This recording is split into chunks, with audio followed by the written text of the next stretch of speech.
Genèse chapitre 14. Durant leur règne, Amraphel, roi de Shinéar, Arjok, roi d'Élassar, Kedorlaomer, roi d'Élam, et Tidéal, roi de Gojim, firent la guerre à Béra, roi de Sodome, à Birsha, roi de Gomorre, à Shinéab, roi d'Adma, à Sheméber, roi de Tseboïm, et au roi de Béla, c'est-à-dire Tsoar. Ces derniers s'étaient tous rassemblés dans la vallée de Siddim, c'est-à-dire la mer morte.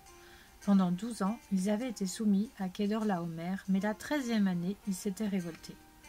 Cependant, la 14e année, Kedorlaomer et les rois qui étaient ses alliés se mirent en marche et battirent les Réphaïm à Ashteroth-Karnaïm, les Ouzim à Ham, les Émim à Shavé-Kirjataïm et les Oriens dans leur région montagneuse de Séir, jusqu'aux chaînes de Paran qui se trouvent près du désert.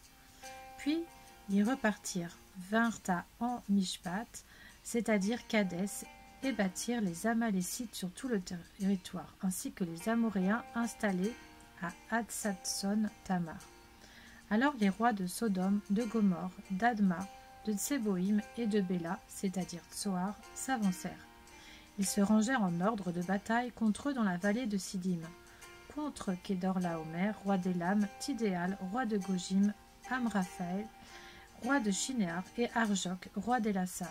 Ils étaient 4 rois contre 5. La vallée de Siddim était couverte de puits de bitume. Le roi de Sodome et celui de Gomorre prirent la fuite et y tombèrent. Le reste s'enfuit vers la montagne. Les vainqueurs s'emparèrent de toutes les richesses de Sodome et de Gomorre et de toutes leurs provisions. Puis ils s'en allèrent. Ils s'emparèrent aussi, avec ses biens, de Lot, le fils du frère d'Abram, avant de s'en aller. C'est qu'il habitait à Sodome. Un rescapé vint l'annoncer à Abram l'Hébreu. Celui-ci habitait parmi les chaînes de Mamré l'Amoréen, un frère d'Eshcol et d'Aner. En effet, ils avaient fait alliance avec lui. Dès qu'Abram apprit que son neveu avait été fait prisonnier, il arma 318 de ses plus braves serviteurs nés chez lui, et il poursuivit les rois jusqu'à Dan.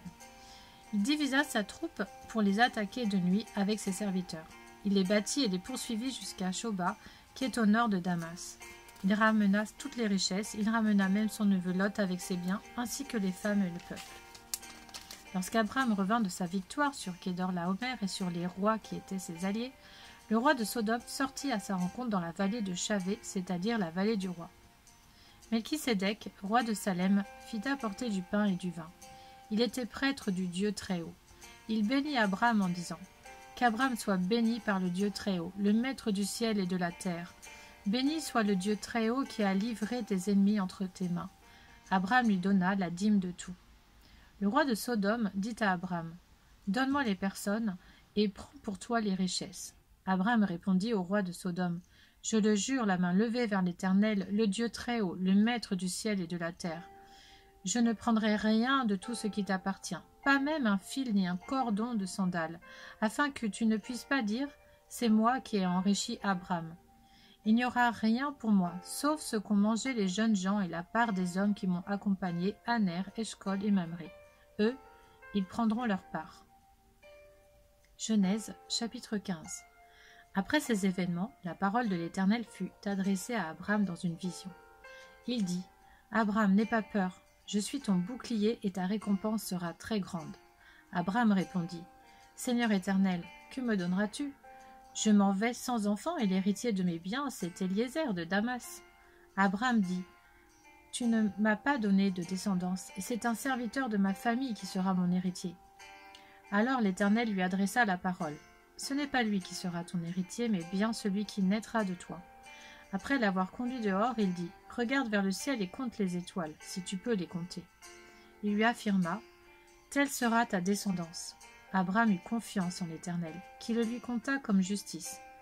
L'Éternel lui dit encore « Je suis l'Éternel qui t'ai fait sortir d'Ur en Chaldée, pour te donner ce pays en possession. » Abram répondit « Seigneur Éternel, à quoi reconnaîtrai-je que je le posséderai ?»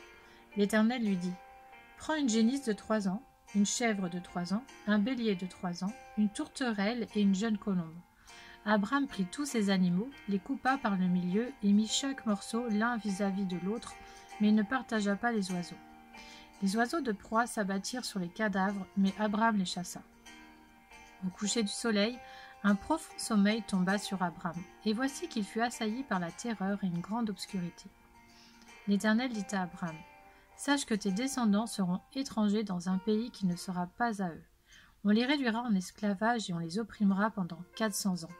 Cependant, la nation dont ils seront esclaves, c'est moi-même qui la jugerai, et ils sortiront ensuite avec de grandes richesses. Quant à toi, tu iras dans la paix rejoindre tes ancêtres. Tu seras enterré après une heureuse vieillesse.